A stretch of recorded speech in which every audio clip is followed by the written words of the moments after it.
even though and I'm not here for discrepancies, and like, me, I don't do the beef and the headlines. That ain't my thing. But I was always upset that I wasn't on that Ghetto Report Card album. Oh, okay. Like, you feel me? I was always like, damn, blood. And I even told 40 one day, I'm like, damn, huh?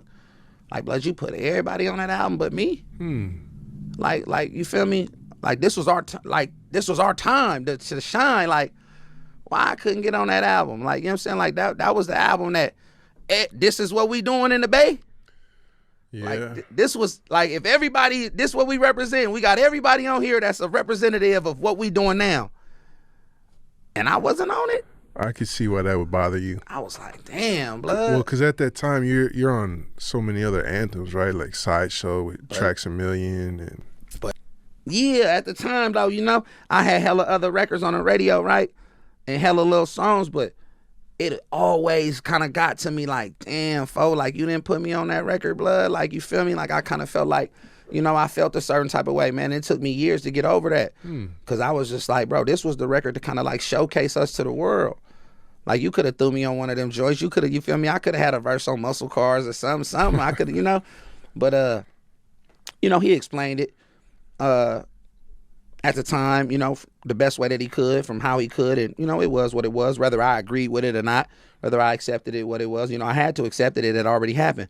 But I feel like that was one of the biggest, at the time, that was a staggering blow to me to accept, man, that I wasn't on that record, man. But, yeah, I never thought about that. That's interesting. But I mean, because if you go back and listen, you would be like, even without saying nothing, you would automatically assume that I was on that album. When you got to think about it, like, damn, I wasn't on that album. No, I hear you. So, you know what I'm saying? It was a no-brainer. But, things happen. Well, I mean, you got so many other spotlights during that time. And I feel like your career definitely benefited from the national exposure that the Bay Area was getting. E-40 has had a complicated history with Mac Dre and the Crest era.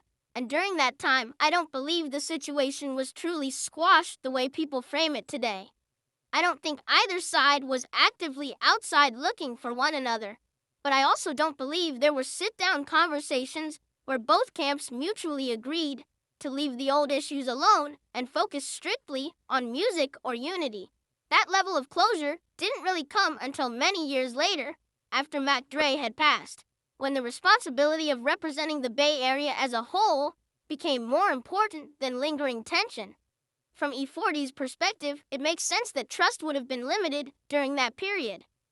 When there's unresolved history and street politics involved, especially between camps and labels, you can't move as if everything is cool just because time has passed. E-40 had to think beyond music. He had to preserve his life, his legacy, and everything he brought to the rap game.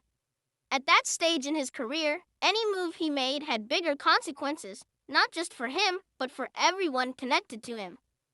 That's why, in my opinion, having Mistah FAB, who was signed under Mac Dre's label at the time, appear on an E-40 album would have been the wrong move. Even though Fab is a solid individual and doesn't come with ill intent or malice, perception matters. Politics matter. Fab doing a song with E-40 while being signed to Mac Dre, at a time when Dre and E-40 weren't seeing eye to eye, could have easily been viewed as disrespectful. From Dre's side, it could look like a homie collaborating with the opposition. From E-40's side, it could open the door to unnecessary friction or misunderstandings. In environments like that, it's not always about personal feelings. It's about optics, loyalty, and how actions are interpreted in the streets and within the culture. Even if Fab's intentions were pure, the situation itself could have escalated into something bigger than music. So overall, I think E-40 made the right decision at that time.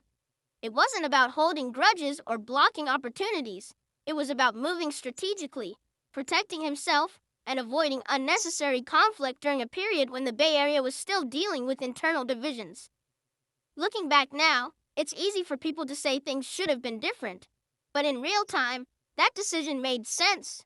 The solution was for E-40 to move strategically and respect the timing and climate of the situation rather than forcing unity before it was truly there. With unresolved tension between him and Mac Dre, it made sense to avoid cross-camp collaborations especially while emotions, politics, and perceptions were still fragile. Having Mistah FAB, who was signed to Mac Dre at the time, appear on an E-40 project could have easily been interpreted as disrespect or disloyalty, even if there was no ill intent behind it. In environments shaped by street politics and legacy, optics mattered just as much as intentions. By prioritizing his safety, longevity, and leadership role in the Bay Area, E-40 chose preservation over a short-term musical moment.